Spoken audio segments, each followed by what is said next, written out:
Aloha, my name is Marla Mervis-Hartmann. I'm the creator of Love Your Body, Love Yourself, and I'm a Reiki master. And today, let's talk about the cyclical nature of healing around disordered eating, emotional eating, binge eating, purging, negative body image, restricting, dieting, all of that. What happens when we begin the healing process to heal these behaviors?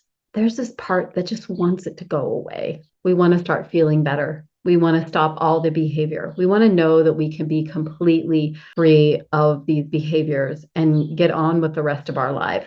And why that isn't as easy as turning a light switch on and off is on many different levels. One is that these behaviors that we have leaned into, whether it be emotionally eating or binge eating or a lot of negative self-talk, they have been the place where we find safety, where we find, that we have some control, or that there has been a wounding, or we've been in survival. And in this moment of feeling like we are needing to survive, this food behavior comes in, or this negative self-talk comes in. And then all of a sudden, we're telling ourselves, okay, we're going to stop that behavior. So when we just stop that behavior, then this feeling of how can I trust myself? What else do I do if I'm not binge eating? How do I handle being in a place of peace?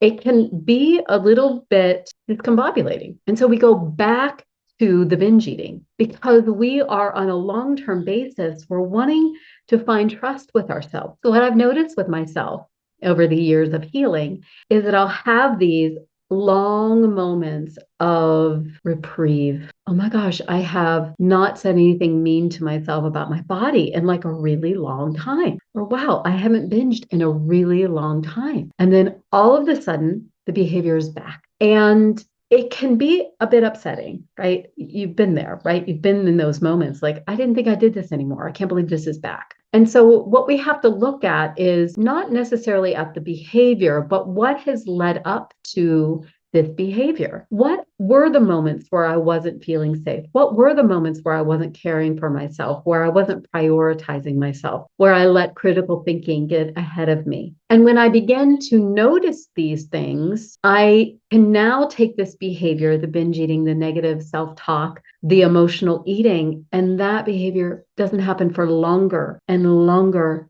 and longer periods of time. However, at the beginning, sometimes it can be that you're not binge eating every single meal, or you're only binge eating in the evening, or you're only binge eating once a week, or you're only binge eating once a month. And now your body is starting to feel safe. And now your body is starting to trust you. And now you're starting to feel that there are other tools, because there needs to be other tools that come in. We can't just stop this behavior. We have to have other tools for safety. We have to have other tools that make us feel like we are okay and that we can do without that behavior. We can do without the excess food, or we can do without the dieting. So if you're at a point where you are upset at yourself that the behavior came back again, I find that the quickest way to move through that is to not be mad at yourself for being there, but to get back into, okay, what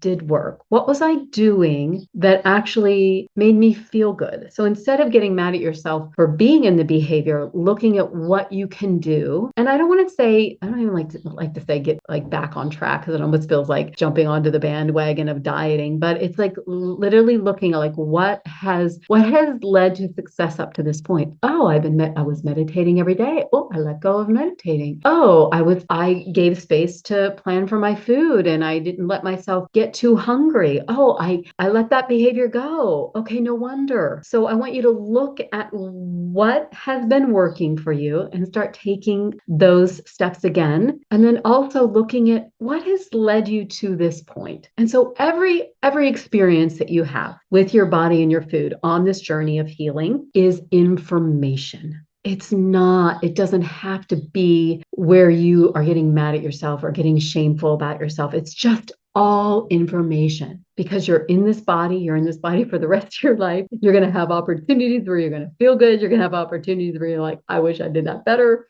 But none of these behaviors have anything to do with your worth. They don't have anything to do with who you are at the core of your being. Because who you are at the core of your being is love. And that's just true. So come back to this place of compassion. Come back to this place knowing that you're on a journey and you're okay. And you're going to be kind to yourself and you're going to start taking actions to feel good. All right. I hope this is helpful for you. I do have my Breaking the Cycle of Emotional Eating course. It's a free course. I'm going to put the link below. That's going to help you. That's really going to serve you if this is something that you're dealing with on a regular basis. And of course, you can reach out to me, Marla at loveyourbodyloveyourself.com. Lots of information below to connect with me. Thank you for being here. And please subscribe and like and share this message with anyone that you know needs support. Okay, until soon.